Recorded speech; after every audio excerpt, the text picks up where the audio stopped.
Here we go, John. A podcast on a Thursday afternoon. As the Niners are on the field, NFL teams are on the field everywhere we look. Actually, NBA draft is tonight. We're doing this podcast before the draft before the NBA draft. Or doing the show before the NBA draft, I should say. So well, I mean, Woj has already tweeted out, the order. So I know. Mean, so geez Louise. That's the killer part. Like part of this is what you should say is like you bet because you want to win, right? You're always talking about the rules, right? The officials, you got to get it right. What about gambling? But part of betting is the entertainment too, right? Like if betting worked like this, where you like place a bet and then immediately tells you, oh, the Packers lost by 13, you did not cover. You're like, oh, well, that wasn't any fun, right? No one would play. No one would gamble. Part of the betting is like the drama that it adds to whatever the thing you're watching is. Woj just stole the first 30 minutes of the draft from you. Yeah, he went. I was just waiting for the anticipation of the first pick. And for $200, I was going to get my juice. I know a guy in Jalen Green's camp. They felt like they have a good shot. From what I've been told since the information came out, owner went over GM's head. GM, OKC guy. He drafted Russ. He drafted James Harden right there with Presti, like he was his right-hand man. So it was like he loved Jalen. They were going to swing for the fences. I was like, I'll do it. And then Woj just ruins everyone's party. Also, Woj, you work for fucking ESPN. They're in the business of getting eyeballs. It really pissed me off, but I'm not going to let a little bet make me mad because I don't care about the money at all. But I do care about that's bullshit. Like that can't. This wasn't one of those where it was a Trevor Lawrence. Kind of was, but there was still some drama. Woj tweeted like 2 days ago that it's still up in the air. Like there was some buzz building. Like if I'm ESPN's management, which is probably like Gutekunst to Rodgers, they're not even allowed to talk to Woj. They have to be pretty bad. I mean, this is not part like what the fuck. Now I'm getting mad talking about it. Well, I'm sorry to make you mad, but to me, this is the entertainment of it, and I say this all the time. It doesn't matter to Roger Goodell who wins the Super Bowl. It just matters that the Super Bowl gets played. And in the end, if it was the Cardinals or the Bucs, now it does do different things for the league. If Tom Brady wins, that's good for the league. But at the end, you just have to have the event. But having the event is not about determining. We don't love football because we all think the most important thing is to figure out who the best football team every year is. It's not what it's about. Like, if we could fast forward to the Super Bowl in February 2022 and we would all know the answer to the question, none of us would do that. We're here for the journey. We're here for the journey. And the gambling, part of the gambling is the journey. Why I've said, as a guy who's gambled for a long time, and I hammer this home, like, it's the one reason the NFL is, I mean, there are several reasons, but, like, is going to continue to separate is gambling. Everyone hypes up, but gambling's going to change the world. It's going to change sports. Yeah, it's going to change the NFL. Like, I'm sorry, we're not gambling on baseball. We're not gambling on basketball. And then I dabble on the NBA draft, and I'm immediately turned off. Like, I'm never fucking doing that again. Because, again, I was more than likely going to be wrong. As I tweeted, it was just a hedge if something crazy got happened. And I knew a guy, and he was hyping it up. And I'm like, I kind of believe. And I like Jalen Green. So it was part of, like, I think it would be cool. But like that, I'm already turned off. Like, you're not getting my money, NBA, anymore, even though my bookie got my money. But the point is, like, it turns people off fast. I'm cool with. But see, I was crazy bad beat on a fucking onside kick like that. That shit happens, right? But see, I was in the minority, and I don't even fight that hard about the NFL draft picks getting tipped on the internet because But it does take away from the entertainment aspect of the NFL draft, right? When we know up 2 picks in advance, which whatever. I don't fight it. But the NFL poo-poo, like they stopped that this year. They're like, hey, if you work for our partners, if you work for the partners, yeah. But I'm just saying, as a consumer of the draft, I do think it's a little more entertaining when there's some build-up between episodes. How cool was Trey Lance this year? Just that walking Fantastic. out. God, it's just fantastic. That was cool. I know. I thought actually. But when I said that 3 years ago, everybody thought I was like trying to stop progress. I'm like, I get you. Just when the information is available, we want to know it. So I'll stand aside. But this is entertainment. Yeah, you're also talking to someone who's rooting for Twitter to go down because it's hard for me to deactivate just what we do. But if you told me it disappears, I would celebrate it. I actively root for it to fail. because I know I'm like an addict. I can't quit, and I kind of need it, and it just makes my life a little easier. But I easily could function and transition without it. But I won't leave it. I need it to leave all of us. So, you can handle it better than me. If it just goes away, it'll be fucking awesome. See, I like all the camp videos I get from random beat writers over the course of a day. But I think there would be something new that would pop up that would be easier. Maybe but it would all become the same thing again anyway. Yeah, and then we transition. But at least those first couple years, I tweeted this out yesterday. I thought on Twitter, for the first time in years, Twitter has become a hellhole of negativity and misery. Yesterday was cool. It was just camp videos, camp takes. The media was just they were just one track. They couldn't tweet about anything else. They were just tweeting about and it was so refreshing. It was like, this is the thing, like in 12 and 13 and 14, that I fell in love with. But I've lost that. But that yesterday, the purity of just camp tweets, it was awesome. Everybody says that, and I don't know. You can unfollow people. You can mute people. But I you can also block like people. knowing what's going on. I know, but let me know who's on pop. And cool viral videos. But my timeline is probably just big game. Like to me, big games is still delivers in big games. We're just reacting to the games. That's when I get on big games. Yeah. I fully admit you are more disciplined and a healthier user of the application than myself. Here's the deal, everybody. Coming up on Sunday, we've determined 3:00 Pacific Sunday. Our next week, our following week podcast always starts. We do it on Sunday. This one will be live on YouTube Sunday at 3:00. You can also wait for Sunday night when the podcast comes out, or Monday, however you consume the podcast. You don't have to change anything. But we are going to have an announcement that we're very, very, very excited about. We're adding a third member to the band. And that was a good one. I've had several people actually DM me trying to guess what it is that we're announcing. It's not going to change the way you consume or where you get, or it's still right here. But it's a what do you want to call it? A partnership? It's a partnership with. I mean, if you made a short list of companies that you think like we'd want to be associated with and have as part of this podcast, this company would be on the very, very short list. Yeah, it'd be like, like when you list like top 5 greatest quarterbacks of all time, like Brady, Montana, Elway, Rodgers. It'd be like in that group where you're like, you give me any of them, I feel pretty good. Like we're gonna compete for chips, right? And I feel like we got just an all-time sponsor partner. Just fucking, we just landed an Elway, and it's like, let's roll. I mean, that feeling. Can you imagine that feeling? And you never truly know, but like once you get Elway in the building, or Peyton in the building or Brady in the building, you're like, we got something. It's on. And you know how GMs always say, for the next decade, we're going to compete. And it's like, that's what just, whoa.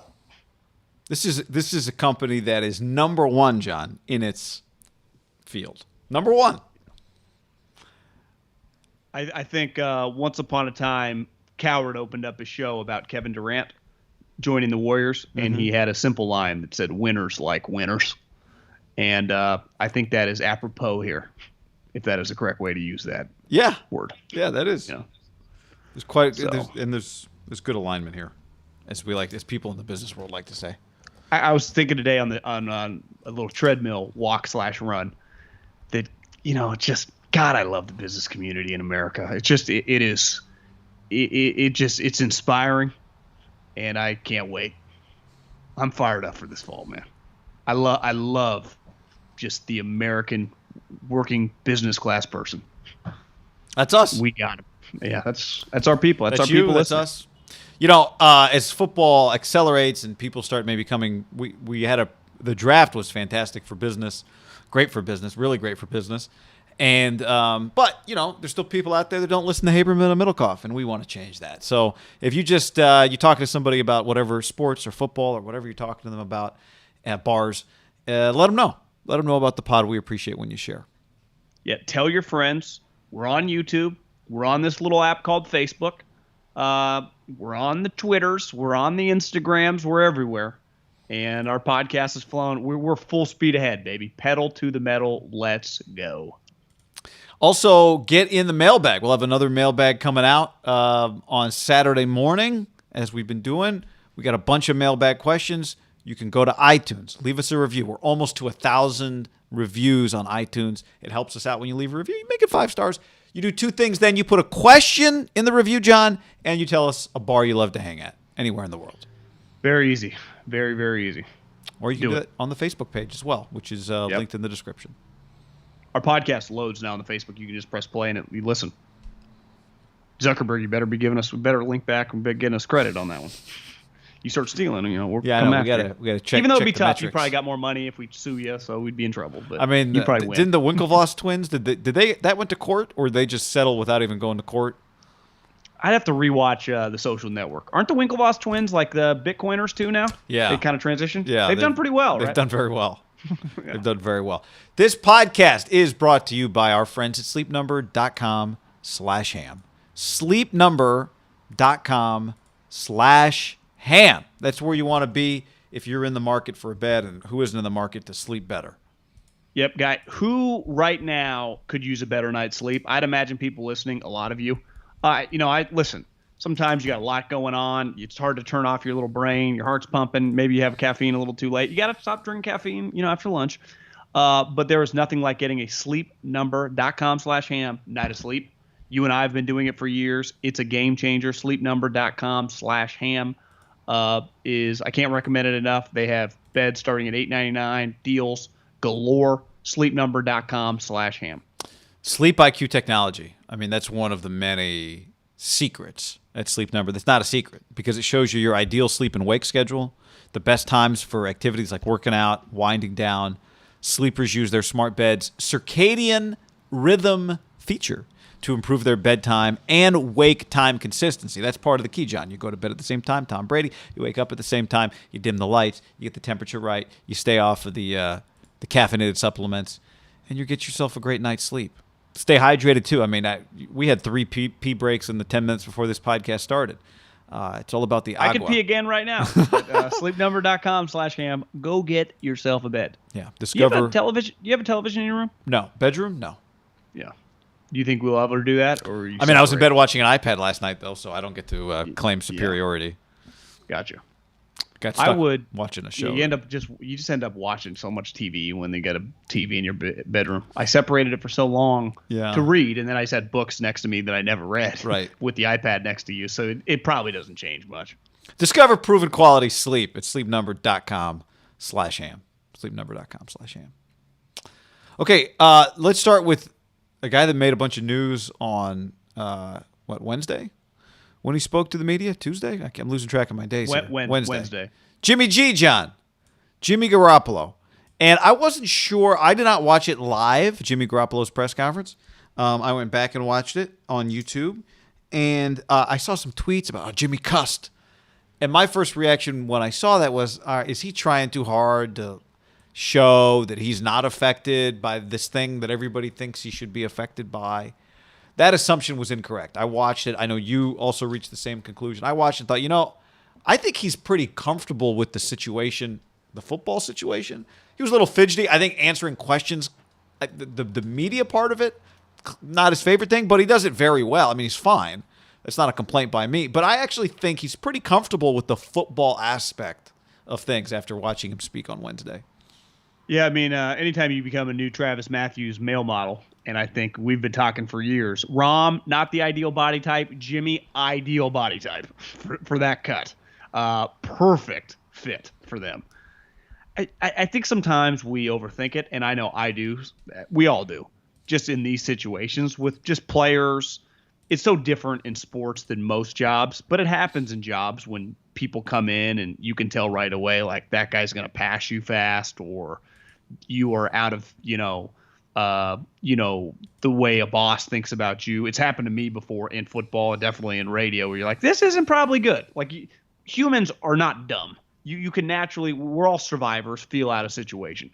In football and pro sports, it's pretty fucking obvious when you trade 3 first-round picks, for a player, and then he sits next to you every day.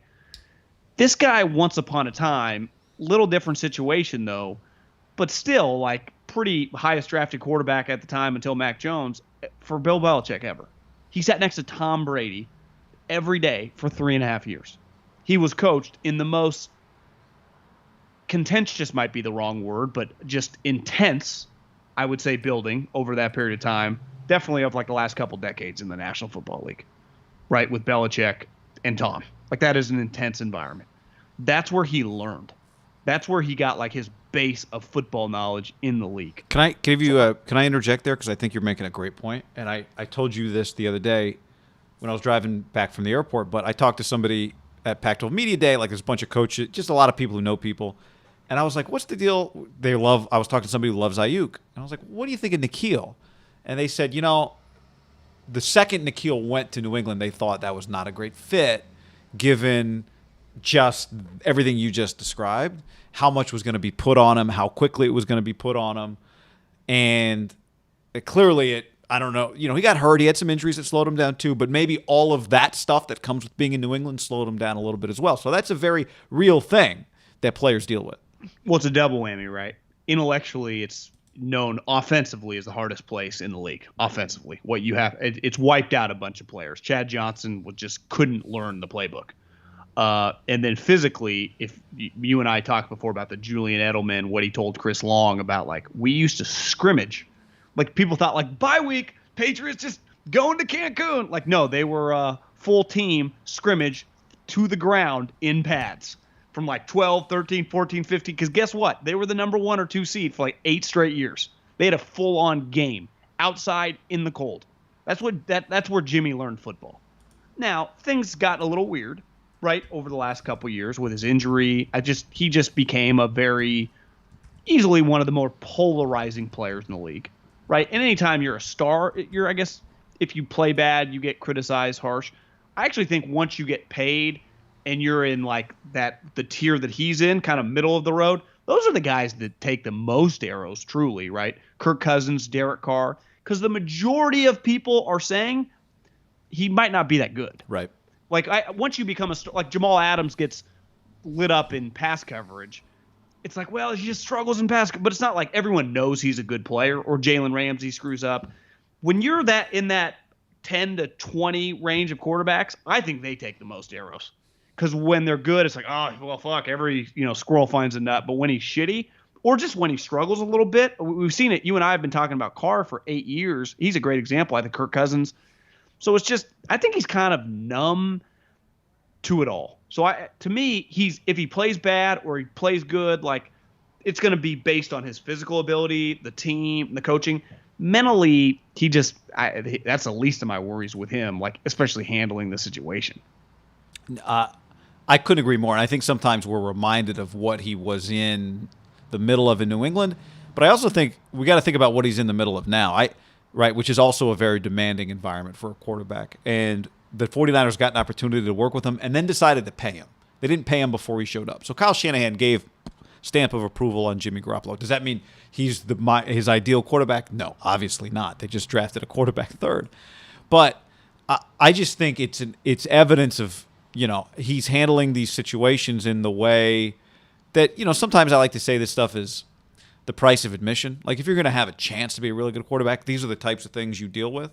But not everybody can handle the price of admission.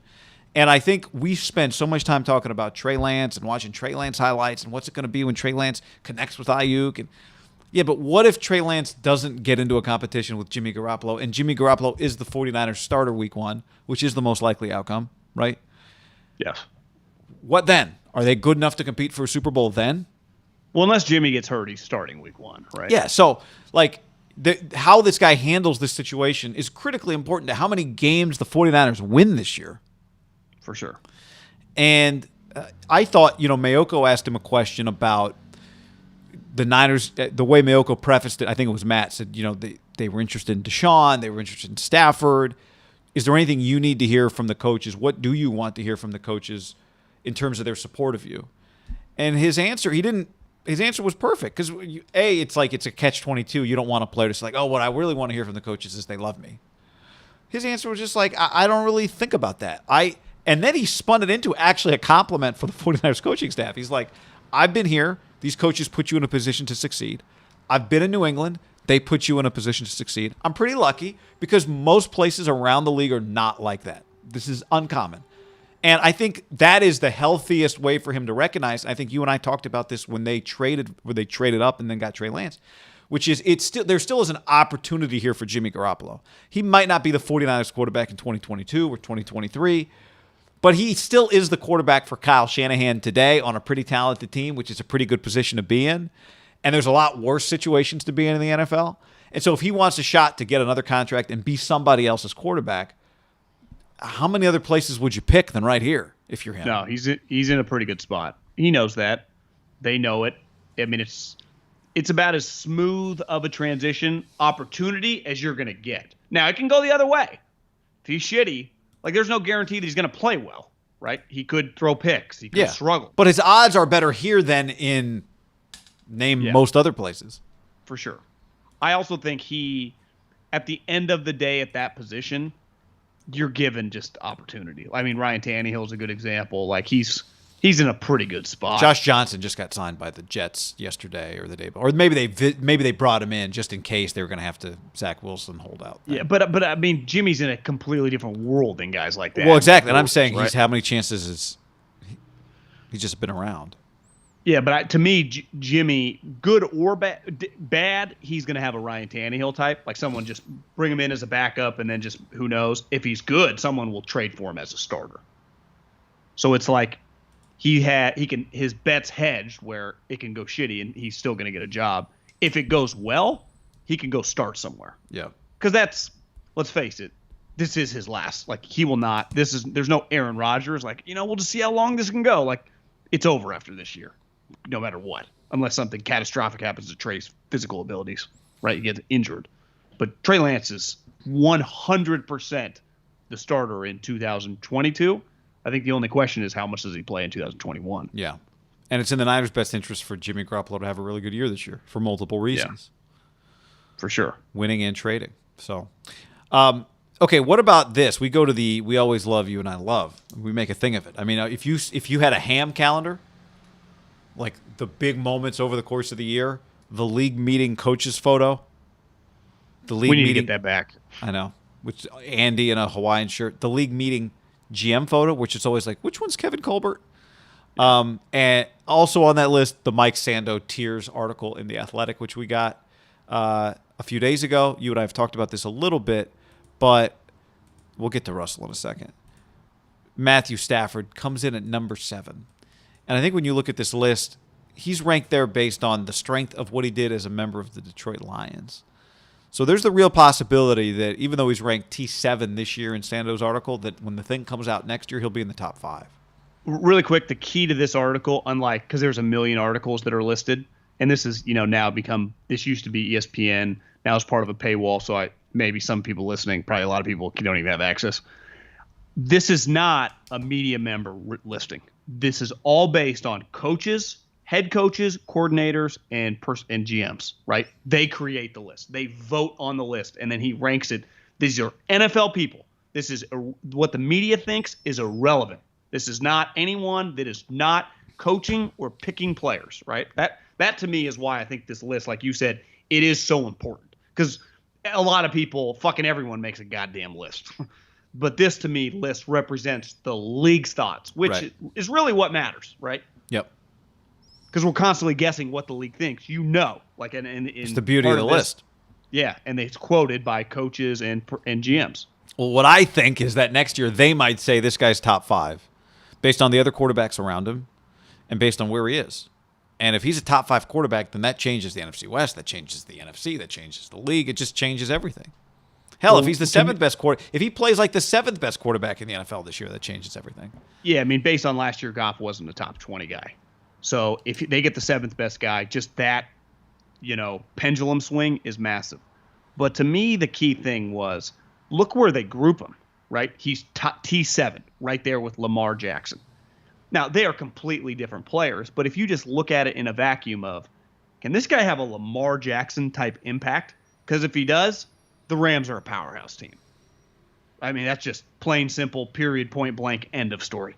If he is going to have an impact like the other names Josh Allen, who's right above those two, right? Well, what did he just do last year? Fucking took his team to the AFC Championship game and was, I mean, I'd say like 80% of his season when I watched felt like, is this guy an MVP? I know. Right? So if this guy is going to play like that, and we don't know, I think it's one of the best stories in the NFL. What is Matt Stafford truly going to look like when there's pressure on every game that he's playing in? And it's going to be awesome. I can't wait to watch. Luckily, I mean, we get to like a really close view, being that this is the division we talk about the most. Obviously, the Niners play him a couple times. They play on national television a lot. But as it said in there are also some question marks, right? He is known as a quote-unquote gunslinger. And historically, his downfall have been he's like a poor man's Favre. He gets himself into trouble because he thinks he can make every throw because he can, and then he throws some picks. Now, I think the people that have defended him, and rightfully so, is like he plays for the Lions. So no one really knows. But the one thing that we know, that anyone listening knows, that this McVay, Shanahan, LaFleur offense, if you buy in, CC Aaron Rodgers, CC Jared Goff a couple years ago when he was playing well, obviously Jimmy, Matt Ryan, like it is quarterback friendly. Now, they mentioned it in the article, like, can he balance that? Because if he can, watch the fuck out. If he can't, then I do think they would be more of just a normal good team. And you don't know because the offense is uncomfortable for some people, right? Remember Aaron and Matt Ryan, like turning my back to the defense is a little weird, especially like Aaron forever. They were more spread and he could just sling it around, and they've kind of blended the two together. And once he relented and was like, I'll run some of your plays, LaFleur, it was like, holy moly, this offense is unstoppable because he can make the throws that are just stupid. Yeah. That's what, I know he's going to attempt to buy in, but 11 years in, whatever you do, I mean, he's made $200 million. So when you've made that much money, meaning if you make that much money, you look at yourself as a good player, as he should. Is he just open-minded to everything? Or is he stuck in his ways? And that's probably what they're doing right now, working through all this shit at practice as we speak, right? What are you comfortable with? Well, can you do this? Well, can we work on this? Honestly, I saw him talking yesterday. They asked him a question like, what's it been like? He's like, I'm just trying to get acclimated to everything. Yeah. Which because there's probably a lot going on. Which might be good for slowing him down a little bit, right? Could be good for slowing him down a little bit. In terms of just making it so that he doesn't try to do too much too soon. Yeah, I mean, I think it's fair to say like the first month could be a work in progress. If it does click with him, I think most people would agree just his talent in the league, it could be pretty scary in the offense. Yeah. But it's not a guarantee that it's going to click. No, it's not. But aren't you just betting the odds are very good that it clicks, right? Yes. Based on his coach, based on his skill set, based on what he was able to do. This is why you and I were talking about him the other day. Like the idea that I was surprised when we looked it up the other day, and he'd had 2 30 touchdown seasons in his career, right? 2. Like he's going over 30 this year. And the one thing, and I saw one of the quotes about him was, that I don't sleep, just him and McVay. I don't love having him in my division. It was like an NFC West person, right? Yeah. That's the simplest way to put it. When you've got him coming up, you do not sleep easy. You just don't. No, I mean, it's just they have weapons. To me, his physical ability, and this gets back to what, this show's been talking about, Jared Goff, he's very Kirk Cousins-like, has no ability to play outside the offense. So if the play is not there, he's stuck. Like that is the problem for a bad athlete in just offenses in general. It's why Peyton and Tom, it's really so incredible what they're able to do. They master their offense. They just don't find themselves in tight spots because they know they cannot run away. Where Cousins and Goff just aren't quite good. I don't know. I mean, you'd have to like get deep, nerdy into quarterback and really find out like what separates those guys. I mean, it's probably like small, little intellectual brain things that are like, I mean, it's why the position's really hard and you get paid so much money. But Jared couldn't move. This guy at least can move. Like one thing I've always noticed when I watch Matt, he can keep plays alive with his leg. He's not a runner, but he's definitely not immobile, right? He's not a Rivers, a Manning. So to me, that adds a little element to his game. A little, Remember 2 years ago, Jimmy is not a runner, but Jimmy can keep plays alive with his legs. That does really help you out in an offense where, like, if you watch the Vikings, Kirk Cousins is rolling. When you watch them play bad, they did against I went to the playoff game. It just feels like he's a sitting duck, right? Because it's like he's not getting the ball quite out fast enough. He thinks he's probably a little better than he is. Where that, to me, adds an element where Jared Goff, I bet if we just did athletic testing, I mean, Jared's probably a worse athlete than Cousins, and, he's just not a good athlete. Yeah, it's weird to say, like, relative to NFL standards, like, relative to me and Guy, yeah, but, right? Yes. He's just very, very slow-footed, I think the thing that makes Stafford a little dangerous, right, even though he's not, it's all a sliding scale. So, okay, you can make some plays. How strong is your arm when you're on the move? Like, well, that's what can you actually do with getting away? Wouldn't that be like the knock on Jimmy, the Jimmy scrambles? Like, Jimmy can scramble, and he can kind of freelance, but sometimes the ball, he just, if he's a pitcher, he's throwing 92, where Stafford's throwing 98. So, like, that thing, and that's where Josh Allen and Mahomes thrive, right? It's like, oh, my God. And it's where Favre always thrived. And now Stafford and Favre, and like Mahomes and Allen, it's like, you don't want to do that. But you don't want to do that, I mean, half the time they hit it. Right. So you actually kind of live with it every once in a while. To me, the key, though, is in the fourth quarter, Matt's just bad habits. Bad habits is probably even the wrong word. Just some of his experiences. Like, we don't need you to play hero ball. And that's something, like, I think with Mahomes, with McDermott, obviously Allen with McDermott, and Mahomes with Andy. Like, they get to learn through it all, right, and grow as a player. Where Stafford already grew, like his play happened, like he had multiple contract extensions.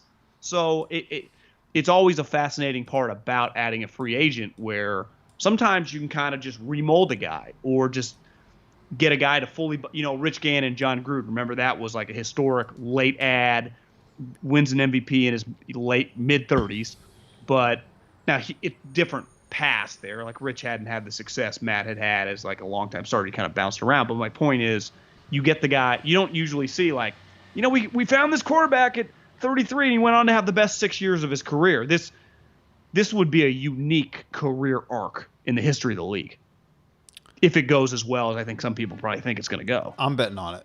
I'm betting on him. And McVay. I mean, it's more a McVay bet than anything, but it's. Yeah, I mean, if he's like a Pro Bowler 3 of the next 4 years, how are they not like a powerhouse team? It's just a matter of how much do they lose around. They did lose some this year. I don't even mean like going to Super Bowls and stuff, but I just say Pro Bowler 3 of the next 4 years, you'd be like, well, they're in the playoffs every year, right? I mean, they had shots when he was on the Lions, playing like. Because that's all you need is just to get in the dance, and then you take your chances. Like, most teams, once you get past the rookie quarterback, have a really expensive quarterback now. Yeah, right? Right. And they had an expensive quarterback that they kind of was hurt, but they kind of benched him for John Wolford last year, and they still went on the road against the Seahawks. And they kept making the playoffs with that guy making a lot of money. Really is. I mean, I'm not going to – McVay's not underrated. He's not. But – I feel like he peaked, and then it felt like he's maybe a little underrated right now. Yeah, okay, maybe he is. I just feel like we're going to look back in 10 years, and what he is then will be bigger than what he is now. And now he got all this attention so quickly. But delivered. He just keeps delivering. You could argue, after making the Super Bowl, with Todd falling off a cliff and Jared falling off a cliff, to win 19 games the next 2 years, and with a playoff victory on the road, like, that's – and he would go, it hasn't been that great. That's pretty impressive. I would argue. Yeah, we would both argue that. Maybe he's underrated. I think he's a stud. No debate here. John, before we go any further, let's tell the people about Upstart.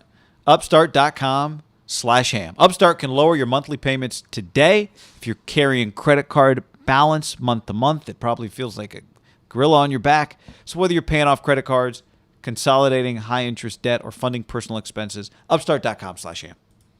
Guy, we've all been scared to open our bank account. Oh, my God, how much credit card debt do I have? Or just need a personal loan. Like, I don't have the cash to do something I want to do. My car breaks down. I need to get a new car. I own a house, a little bit of fixer-upper. I want to build a new bathroom. It's like, I don't have the cash to do that. That's where Upstart. Personal loans, you ever heard of them? Our friends at Upstart have. and they base everything based off your income, your credit history. You give them all your information. It is completely free, and then they tell you the rate, and up to $50,000, guy. So if you can you see what the rate is to borrow $50,000, it might pencil. You might be like, damn, this is a good deal. And it is a good deal because a lot of people have used it. So find out how Upstart can lower your monthly payments when you go to upstart.com/ham. That's upstart.com/ham. Don't forget to use the URL to let them know that we sent you. Loan amounts will be determined based off your credit, income, and certain other information provided in your loan application. Go to upstart.com/ham. Upstart.com/ham. And speaking of saving money, Gabi.com/ham. Oh, Gabi. That's how you spell Gabi.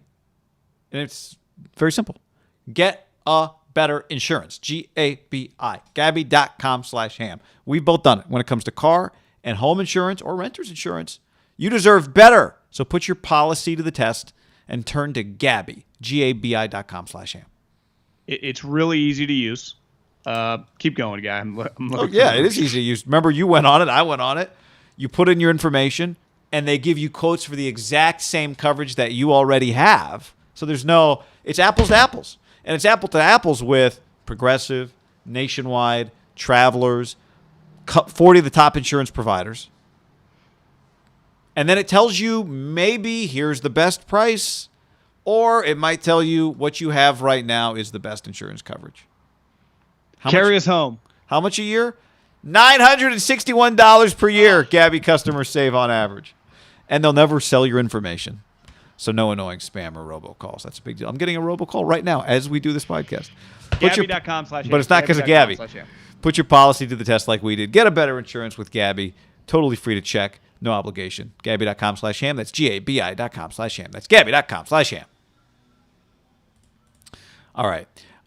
Next up from the Sando QB ranks per NFL personnel. This one was interesting.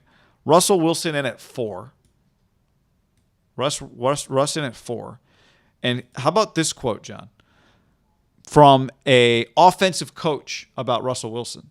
When we played him last year, I felt like a semi drop-off in his game. I felt like he looked older, a little bit slower, and their offense did not help schematically. Watch him in their last game of the year. They had to win, and he was not good.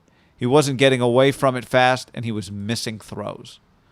So a lot of criticism for the number 4 ranked quarterback on this list. We did struggle at the end of the season. It did not. It looked like he was a lock to win the MVP halfway through. And then he kind of, really the last month, felt like he fell off a cliff, and he was not good in the playoff game. Now, they fired a bunch of people, right? They fired their offensive coordinator. They fired, I think, their offensive line coach. They made changes. So it's like they admitted it. It's why you can never judge anyone in the NFL off anything they say because it's useless, right? You just judge people off their actions. You can say, I love a coordinator. If you fire him, like, it tells you everything you need to know. You can say, hey, Trey Lance is a locked number 2 quarterback. And then all of a sudden he's running with the ones. Like, well, no, that's just, you can say whatever you want. And I think clearly they had issues, him and Schottenheimer at the end. Even though it was weird, like it always felt, even with Bevel, like things are going well. They're having success. But I think part of it, when you set the bar so high, their success is it's probably unfair. Because really, who are they comparing themselves to? Rodgers and Brady? Well, yeah. Which, is that's who Russ is comparing himself to. Yeah, so I think they add the new offensive coordinator. I understand the quote of, like, he looked old because he is viewed as a running quarterback, which is not really fair because he actually doesn't run that much, but he does run a lot behind the line of scrimmage. He feels like a very mobile quarterback. Maybe running's the wrong word because now running is like Lamar Jackson's a true running quarterback. Russell's probably the ideal mobile quarterback. He doesn't look fast, like when he moves. Do you agree with that? Like, even though he can gain yards, like have a 10-yard run and slide, he does not look like he's running like he's like a 4.8 guy. Now, part of it is he just kind of picks his spots. But I would agree, like his athleticism, and part of it might just be they built up so much strength to handle the rigors of getting hit. He is not a threat to just take off like he maybe once was, a 30, 40-yard run. He can still gain yards and run out of bounds. But I would say his arm looks as good as it's ever looked, right? Maybe their offense wasn't clicking, which is not all his fault, and some of it is. Like anytime you're a quote-unquote mobile quarterback, I think offensive line will tell you it's not easy to block for him. Like Yeah. I know where Tom or some of these guys are going to be. I think Mahomes sometimes, like Patrick, you can't just do a 360 and head left when your offensive lineman thinks you're rolling right. And that's part of being like an artist, right? Which Russ is, for me, in my life of really watching football hard the last 2 decades, I think he's one of the most artistic athletes I've ever seen. Yeah. He's one of my favorite athletes ever to watch. But if you're right? playing, yeah, but the challenge, right, is he's been sacked 51, 48, 47 times. He's playing jazz music. It's beautiful, but it hasn't translated to the games that matter for them. well, right? it has. Well, it's a dangerous way to play. If not everyone else, if no one else knows what music you're about to play, right? That's a tough thing. And The wide receivers do. They go deep. And well, yeah, they just run, and he throws it to them. And we're talking about a guy who threw 40 touchdowns, 13 picks last year, was on pace early. Like that's part of it. It was a tale of 2 seasons with them. But I mean, they've been 10 wins, 11 wins, 12 wins the last 3 years. To me, they have not felt like a Super Bowl contender in any of those years. Last year, I did not. By the time we got near to the playoffs, they did not feel like a championship contender, and they weren't. I agree. Yeah, they didn't feel like they didn't feel like we talked about this earlier this week. They felt more like a 10-6 team than a 12-4 team. But here's the thing: if you're the Niners, your concern when the season starts is not can the Seahawks win the Super Bowl. You just got to beat them. How do we beat them? Yeah, that's what it is. You know what I mean? Like, okay, Russ, he can't win 14 games. Yeah, I'm going to play him twice. And how do I beat him? Because he's terrifying. Because his bad year, he won 12 games, John. So well, he's played some of his best games by far against the Niners. He's like what Max Muncy does to the Giants. That's what Russell's been doing for like a decade, right? I would say in his career against the Niners, he might have had one bad game. And that was a couple years ago, the year they got Bosa. Remember, I wanted him to tank, and they won that meaningless game. But for the most part, he is fucking lights out. And he's comfortable against them. He is very, very comfortable against them, right? The opposite of what Jared Goff was against the Niners. Yeah. He feels confident, right? Yep. And it has to be just you play a team this many times. And, I mean, they've had the same it could be something, especially with the last 4 years. He sees the defense that he sees in practice, right, his entire career. Like the Seattle defense is the defense that he's grown up playing against. Now, things change and quirks and, different players do different things, even in the same scheme. But still, man, I don't. To me, when he plays bad, I don't. He's falling off, or sometimes you just play shitty. It is a very. I think sometimes we nitpick that position a little much. Like you can be a great pitcher and give up 3 home runs in a game, right? You can be Peyton Manning or Tom Brady and have a game where you throw a couple picks. You can play poorly, and I think you're more likely to play really poorly when you do things outside the offense, right? Like Tom's, unless he throws like 2 pick sixes, he's not going to do things that like take crazy ass sacks. There's elements of what Russ can just bring from a negative standpoint that is just different than a lot of the true great pocket quarterbacks.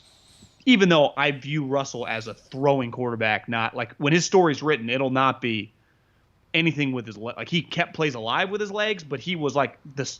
Would you say like the Steve Young kind of this generation? Yeah, he kicks your ass with his arm. Yeah, but his legs serve his arm. The question is that it hasn't translated since he's turned into this badass thrower, right? The second half of his career, to a lot of playoff wins. Like they used to be pretty consistently like they're probably going to be an NFC Championship team or compete those years with the defense. They've really, I mean, last year they hosted a playoff game and lost. It has coincided with their defense being less badass. Well, that's part of paying a quarterback $35-40 million. They've missed on and part of this is they winning. Don't draft high. They pick at 25. It's just hard to get. And then they players. pick at 38. Yeah. That's why they probably said, "Fuck it, and we'll just trade a couple first for Jamal, right? Yeah. Get us something we know works." This part of the NFC West, again, I think from a schedule standpoint, there are reasons that the Niners have an opportunity to get off to a fast start. Why they would really, obviously, everyone would benefit from a fast start, but you've got now 3 of the 4 teams in the division basically running the same offense. For 2 of them, they've got a quarterback who hasn't been in that offense before running it, right? So the Rams, the Niners, the Seahawks running the same thing. But the Seahawks quarterback has not run it before, and the Rams quarterback has not run it before. So, you could go to reason that they'll be better offensively as the year goes on than they will be week one. Obviously, the Cardinals run an offense, returning quarterback. But I don't know. It'll be interesting to see if we look back on the early part of the season and say, the Rams didn't quite have it yet. The Seahawks didn't quite have it yet. But Russ, Stafford, as the season went on, they got better. And there was a window early in the year maybe to not build a lead, but just take advantage of that. Are all these teams going to look the same? Like, I mean, they're going to Do the Packers look like the Niners? I would say at times. I mean, well, Aaron looks way sweeter than Jimmy. Yeah. But, yeah, I mean, they run the same, like the boot. I mean, Jared Goff has been running the same shit Kyle's been running forever. It just doesn't always work. Right. Same with Kyle when he gets Nick Mullins or whatever. Like, the core plays are the core plays. Yep. The stretch running plays to the stretch, fake the running play, boot back. Like, there are just some built-in easy-ass plays, right, that are just, I would say, the core pieces of the playbook that they're all going to run. You're right. And then you throw in wrinkles, what part of it, any good coach worth their fucking salt, if you have a Tutu Atwell, you're going to run plays for him that you would run different for Deebo Samuel. Like, those teams don't all, I guess the Rams, they run some, like, that fly sweep they hand to Debo. They do it. I've seen them do it with Robert Woods. But like Robert and Debo are little different players, but they both incorporate that, because then that also goes to like the fake jet sweep to the play action to the bomb. Just they all kind of build off each other. Yeah. But like only one team has use check, while the Rams have a couple more like mobile tight ends, while Seattle, I don't even know. I mean, they got random tight ends that they kind of shuffle through. They have DK, where the Niners and the Rams have more just like just two normal wide receivers, right? So there are elements of your offense that just, like Devontae is way different than DK Metcalf, so you're going to run different routes for him. Yeah. Even though the play, design might look the same, you just might ask one guy to run an out route, the other guy runs a post route. Which you should, right? You shouldn't ask DK to, like, I'm sending DK deep, where I'm saying Devontae, like, run a slant, break a tackle, get me 20, right? Yeah. And you still have to have a good play caller organizing the whole thing, right? But I think Kyle in this way is kind of Billy Bean in a way, where all of a sudden 20 years later, at first it's like, oh yeah, the A's and Rays like the same players. And then it's, well, the A's and the Rays and the Red Sox like the same players. Wouldn't you call Mike Billy Bean? Yeah, or Mike's Billy Bean. Like Friedman and Farhan. Yeah, whoever you want to make it, Mike, you want to make it Kyle. The point is just, it's one thing when a couple teams trying to find an advantage, but now it's the Dodgers and the Rays like the same players. But didn't this happen to Seattle's defense with all these guys for sure went all around? Yeah. Right. But but I do think that defense Billy does. McKinney's been on 7 teams. They're all guys. Billy McKinney. I was thinking of him, right? Because again, all the same guys like him. Did you know Stephen Vogt was on the Atlanta Braves? The Braves, yeah, I did know that. When did that happen? A couple days ago. I like that move. I do too. I'm excited for him. But yeah, man, but at the end of the day, the Seahawks defense was also built on superstar defensive players, right? This offense, the beauty of it is, I think offensively, you have the football. You get to control a little more than any defensive coordinator gets to control. But I agree. But at the end of the day, like I saw on Jonathan Abram must have talked after practice today, and they're like, "What's it like playing box safety?" Well, what's box safety in the defense? Ultimately, it all goes back to everyone's looking for Cam Chancellor. Yeah. And Abram actually has some similarities, but it's hard to find Cam Chancellor. Like, we all want tall, long corners. Well, how many Richard Shermans in their prime have there ever been in the league? So, like, yeah, we're all looking, and even Pete is a good example of, and I've heard him talk about this, I think leading up to the draft, like a draft press conference, like, ultimately, we've had to be open-minded about if a corner's really good and he's 5'10", I can't just be dead set on he has to be 6'1". Because I remember when Chip was hired in my little 5-month stint working the personnel department, when he instituted the guys he was looking for, only wanted Buckner and Armstead. And I remember, like, the college scouting director was like, honestly, Chip, there are only 3 guys in this draft that fit that. And it was before those guys even came out. But, like, they were, like, freshmen and sophomore. Like, their entire defensive line were guys, like, 6'6" and above. Right. It's like, honestly, most of the good defensive linemen are in this draft are between 6'2" and 6'4". So you can pigeonhole yourself, but it's if the guy gets picked by another team, you don't even have anyone to pick. So this is back to what we talked about with the offense all looking the same. Naturally, you would just adapt a little bit, right? Like you grow up, you love John Miller, you want to call games like John Miller or Bob Costas or fucking whoever. Well, eventually you just kind of turn into you copy some tenets of them, but you also add who you really are. Like Sean McVay probably idolized some of the things Shanahan did, but also probably thought like, I'd like to do this as well. Or LaFleur or all these guys, and you kind of become your own man. Dan Quinn, Gus Bradley. I mean, those guys are everywhere. Oh, look at this on the YouTube chat from Mr. Superfly. It says Sherman and Cam are also fifth rounders. You can't predict fifth rounders turning into superstars either, right? It was a huge element. I mean, it's hard to say luck because they ultimately picked the guy, but you're right. Like, also, I remember when they got Cliff Averill on like a 1-year deal. They got Michael Bennett, who anyone could have had. Like the way their defense came together. If you remember, Earl Thomas was really the only top 15 pick. The rest of them were kind of built on, even Bobby Wagner, he was a second-round pick. I remember I picked him up at the airport. I remember telling Howie, he's like, he's got this Ninja Turtle backpack. It's kind of weird. I don't know. Then it's like, God, we regret not taking him. Bruce Irvin was a first-rounder, but he was, I would say, what would you say, like on the hierarchy of their starting 11? Like all the guys at one we point named. in time, it felt like he was like 7 or 8. Yep. Yep. And honestly, when they were really humming, he might have been like 9 or 10. It just shows you how good they were. Like, would you put him ahead against Cam, Earl, Richard, Averill, Michael Bennett, Bobby Wagner, KJ Wright? Like honestly, KJ Wright's sneaky older than I realized. But think how long he's been good. He was in the 11 draft. Is he employed right now? It's a good question. I don't think he signed with anybody. Let me click on his name here and tell you. Does not appear that he's on a team right now.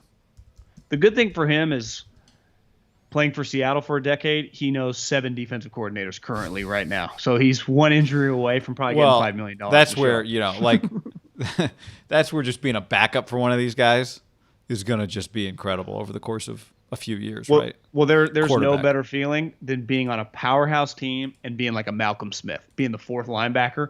One of your guys gets a defensive coordinator, and you look at your agent, you're like, cha-ching, baby. You want 20 guaranteed, or we're going to shoot for 24, right? You've started like 2 games in your career, and all of a sudden it's like, break the bank. But you have to do it. That's where in football there's an element of luck. Like, you get drafted by a sweet team or you get drafted by a shitty team where you got to start right away, and then maybe you're out of the league in 5 years. Instead, you have a 10-year career when really you were never a starter. Well, like, John, if Carson Wentz, for some reason, like Carson had his mask on the other day at his press conference, if Carson tests positive for COVID, has to miss week 1, whose phone is ringing immediately? Philip?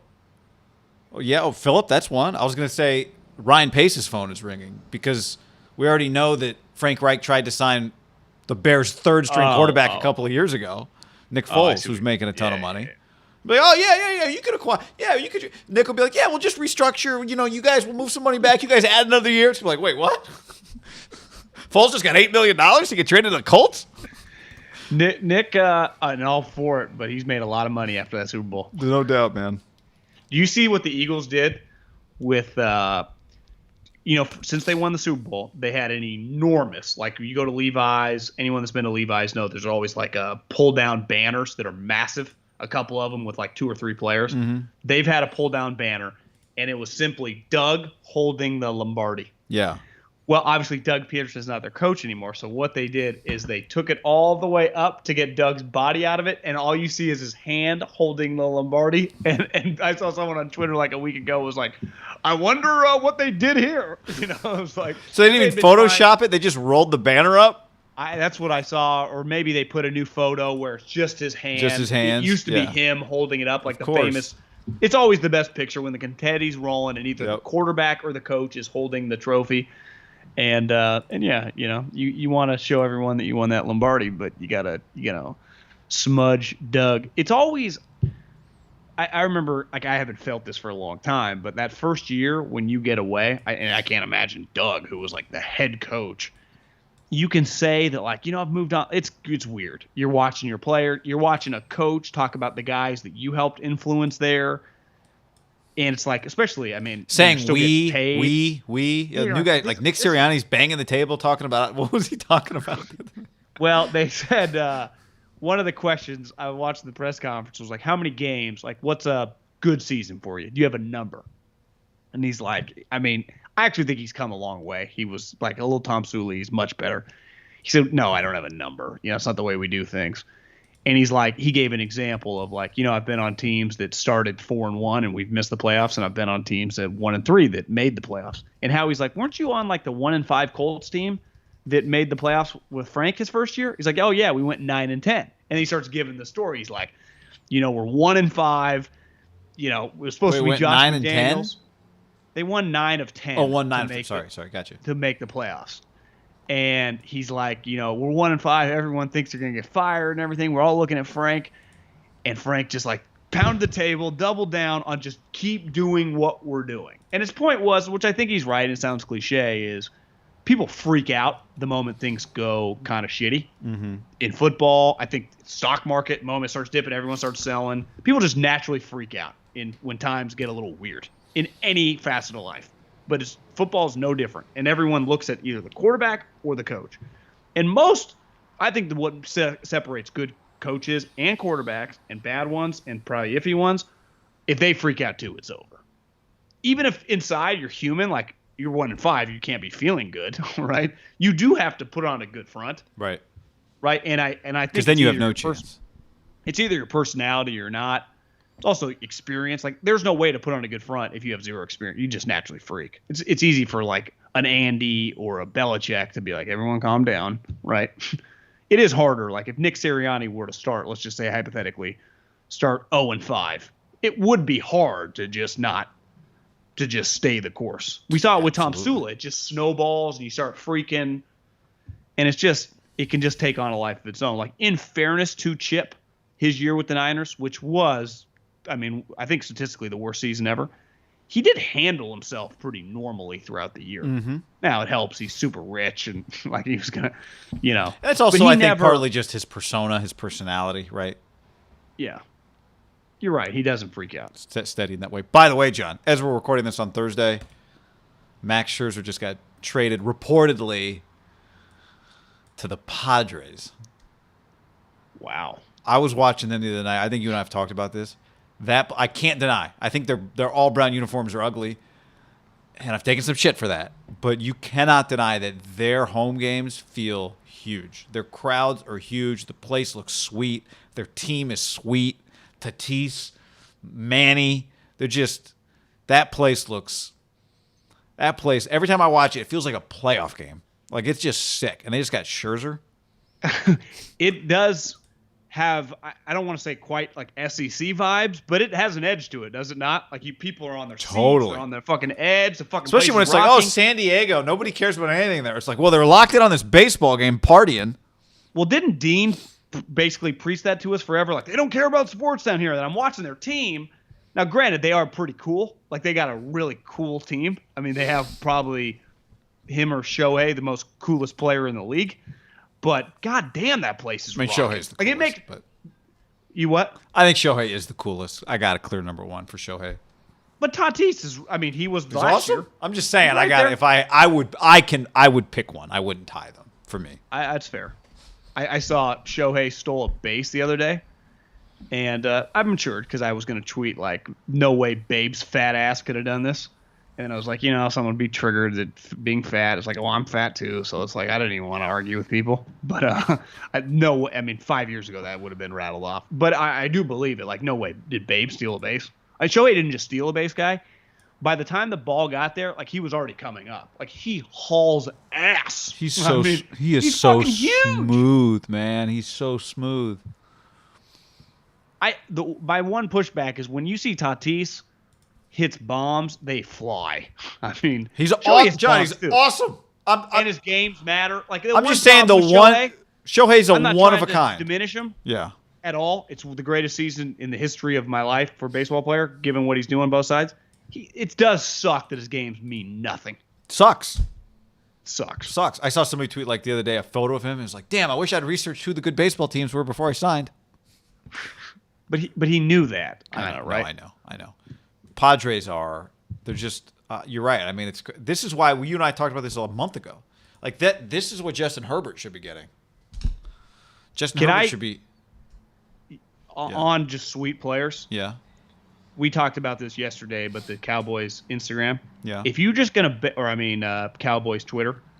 If you were just gonna base Twitter highlights off a potential season, you could convince me CeeDee Lamb's gonna have 175 catches and 27 touchdowns. Because every highlight I see of him, I go, "Is this guy the best player in the league?" Did he just do something Michael again? Gelkin just tweeted it out. He caught this ball that he didn't even see. Now, granted, again, they're not even wearing really pads. I guess they don't have lowers on. Well, they do. None of these guys have knee pads on. And he just juked 17 guys on the field. Now, their defense historically poor last year, but you can't just any highlight I see of CeeDee Lamb, I feel pretty confident about this. In 5 years, once we have a ton of data, I think we'll go, CeeDee Lamb probably should have gone third in that draft. I think there's a chance that's a conversation, right? If it's Herbert and Burrow hit, we'll just be yeah, I think he went way too low. And there those other wide receivers, Ayuk, Ruggs could resurrect his career, Rager could be solid, Jefferson could keep dominating. It feels like this cat has a chance to be a different fucking animal. He's like a little smaller Julio, but he's a little more elusive. I mean, if you tell me at one point in time in his career we go, yeah, it's the best wide receiver in the league, I think that's very possible. Let's take a look here, John. Oops. It's a little like Antonio when AB showed up with the Raiders before in OTAs when he actually practiced before he burned off his feet. I remember them tweeting out something, and he caught this ball over the middle, and he did circles around 7 guys. You're like, oh, yeah, this is just not going to be fair. All right, here we go. Is this the one you're talking about? No, I'm talking about one 14 minutes ago. This one? Yeah. Wait, what just happened? Well, I know. Where'd the ball come from? You don't even know. Whoa! You could hear. Is that a defensive person that yells "There it is"? I'm going to play this guy a lot on DraftKings this year. I know that. I had him last year. I can tell you it was good. But here we go. Ramon on YouTube. Tatis is the modern day Griffey, baller with a natural swag and fun who didn't want to be Griffey as a kid. Yeah, no. Everybody. I'm a diehard Giants fan, but I'd rather watch a Padres game than a Dodgers game. Petco is a nice park. I've never been to Petco, but it just looks like an awesome time. Never have either. I actually think Dodger games feel a little old. Really? I always get that vibe. When you watch a Dodger game, even good one. It's just maybe it's the sounds that they play there. It's just very old school, which is cool. You're talking like you get in Oregon. I feel there's a lot of that. You go to a Giants game, the Padres feel like it's 2050. Padres feel like a Topgolf. Yeah, they feel they're the Dodgers feels very. It's weird because their stadium's massive, right? You've been to Fenway? Isn't Fenway and Wrigley 35,000 people? They're not that big. Yeah, but so it feels like when you're in it, it feels kind of older. I bet the Padres crowd is just kind of younger, right? It's like a downtown. What's it called? The Gas Lamp District. Yeah. Just a party. It just looks like a good time. Dodger crowd might be younger too. It's you're right. It's the music they play. I don't know if the Dodger crowd is younger. Yeah, it might not. Well, there's a lot. Isn't it the biggest? One of the biggest stadiums in the league. John, did you see this tweet? Randall Cobb on how it feels to be back on the Packers. Did you see this quote? No. I can breathe again. I've seen the other side. His teammates told him he's acting like he's just out of prison. He said he didn't mean to rip the Texans. Green Bay's like a Fortune 500 company and Houston's like a startup. It's interesting because that's not exactly what Rodgers, it wasn't exactly Rodgers' message yesterday. Randall Cobb just came back to the Packers and was like, we have it so good here. And Aaron's he's coming from the Houston. He is coming from the Texans, but it's just he's kind of caught in the middle where he's Aaron's guy, but the Packers did sign him. He can't act like Randall can't walk back in and be like, I play for the fans and the manager, my city. He just came back and said the Packers organization is a legit organization. You're right. Did play for the Texans. Rodgers admitted too that he wanted to retire as a Packer. He knows how good he has it. I think part of anything. You could live in a mansion and fucking talk shit about the place, right? Once you're in a place somewhere for a long period of time, can you imagine getting the phone call from Aaron they're gonna come get you? You're like, are you serious? Well, the Texans are paying him Are you $3 million serious? this year still. Are you serious? One thing I think is a little crazy. How'd you convince them? Like, why? What incentive for the Texans to like just get rid of him? That's maybe just blow it up, get a locker room lawyer, like an older guy that's not going to. Maybe he's just not. Is he that good? I mean, he's been hurt. Is he that good of a player? Well, Aaron thinks he's like Jerry Rice. Well, I mean, that's where if you're Gutekunst, you're like, all right, this was the guy Aaron wanted. Let's see what he's got. Well, I know he told everyone that. Well, okay. Well, Aaron, he better be open, Aaron. If you're throwing to Valdez Scantling and you got Randall not getting any targets, you can't blame anybody else for that. Well, I think they drafted Amari Rodgers, who was going to be their slot wide receiver. That's what and then obviously Aaron, which was a very Brady thing, right? In fairness, like I don't have time to deal with a rookie, but last year you were mad they didn't draft a rookie wide receiver. Right. So it's like you can play it, you can keep moving the goalposts, which I think just get moved a lot in these situations. But no one is going to give a shit if they just keep winning, right? No. It's all be kind of fluff. Yeah. Yep. Devontae said he's not going to re-sign at a discount if Aaron's back. Zach Wilson signed, so we only missed a day. JJ Watt, you asked me today, like, do you think JJ's going to be good? Tweak the hammy and conditioning drills. He's tight.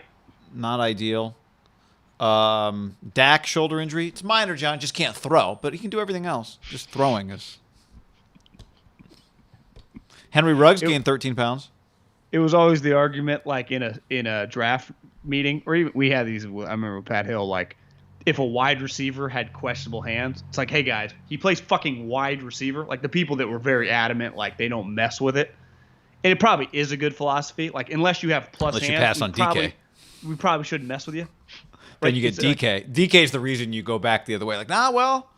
But I think DK's proven to actually have better hands than people thought. That's what I mean.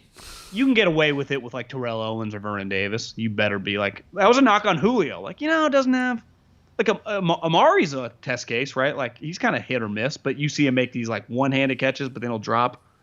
So it's like, is it concentration? I don't know. I'm always fascinated by wide receivers. Sometimes it's just, I don't know. It's hard to catch some of these balls, right? It's not like an easy thing to do. Like Ruggs is a guy, like if he's put on 13 pounds and he still runs that fast, like he's going to be a problem. Yeah, well, it's the amount of catches you're allowed, the amount of drops you're allowed to have is directly related to the number of catches you have. Yeah, right? And touchdowns you create. Yeah, so you throw a lot of picks, but you throw a lot of touchdowns, no different. Well, like Michael Thomas never drops the ball. That's his big thing. And like he clearly did the Shaq, right? Right, because and Sean Payton not happy.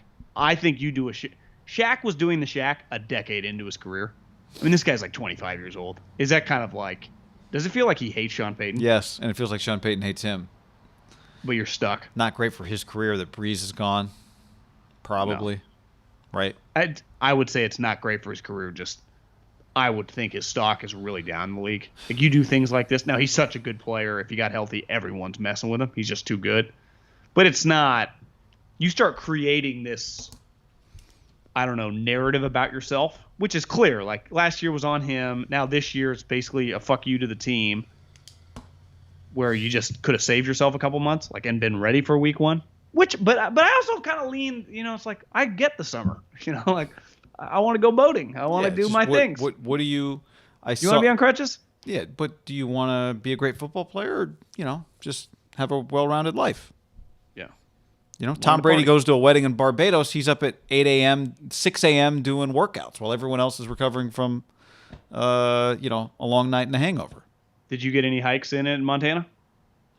I had some. I intended to do some hikes, and then I didn't do any hikes. I mean, grizzlies and stuff. You got to watch out. Well, it was just we'll go here, and then we'll try this, and then whatever. Yeah, didn't work out, but that's okay. Shit happens. I was going to bed very late. Blackout curtains are not good for productivity either. Game changer. So, all right. Mailbag coming up in a couple of days. 3:00 Sunday. Big announcement for the show. We're very excited about it. A brand is jumping on board with us that we think is fantastic. We love it. We can't wait to tell you all about it on Sunday at 3. When you see Haberman in his new Maserati, you know where it came from. The Maserati partnership. No. Yeah. All right. Get your mailbag questions in. Check out the Facebook page. Check out the YouTube if you're on that. Check out the podcast. If you're on the tube, share it with everybody. We definitely appreciate that. And we're off and running, man. Football season, camp is here. We'll be going to Niner practices next week, maybe even this weekend. So it's on. It is on. LFG. Go Tigers.